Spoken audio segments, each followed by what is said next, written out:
Usman, halifan Baffa Dogarai, hakikanin gaskiya muna yi maka shaida mai girma akan soyayyar da ake wa Annabi Muhammad sallallahu alaihi wasallama. Dukkanin wanda ya sanka ko kuma yake rayuwa da kai ya sanka ne a masoyin Annabi kuma mai yabo ga manzon Allah sallallahu alaihi wasallama. Ubangiji Allah ya riko da hannunka ya dafa maka ya yi maka abin da baka taɓa tunani ba saboda Annabi Muhammad sallallahu alaihi wasallama.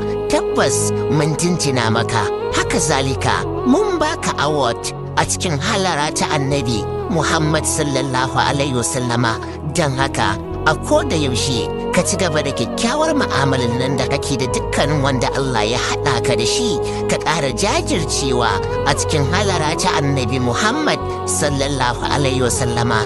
Fatan alkhairi, Usman Baffa Dogarai da Hassani na Annabi Doraye. Usman, halifan Baffa Dogarai, hakikanin gaskiya muna yi maka shaida mai girma akan soyayyar da ake wa Annabi Muhammad sallallahu alaihi wasallama.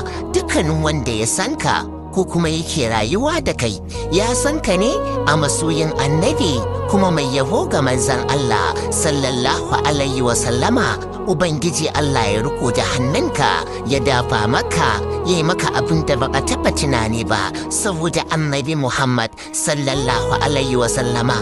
Tabbas mun jinjina maka, haka zalika mun baka award a cikin halara ta Annabi Muhammad sallallahu alaihi wasallama.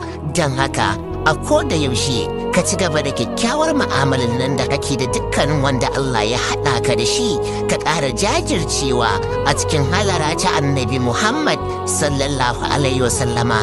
Fatan alkhairi, Usman Baffa Dogarai da Hassani na Annabi Doraye. Usman, halifan Baffa Dogarai, hakikanin gaskiya muna yi maka shaida mai girma akan soyayyar da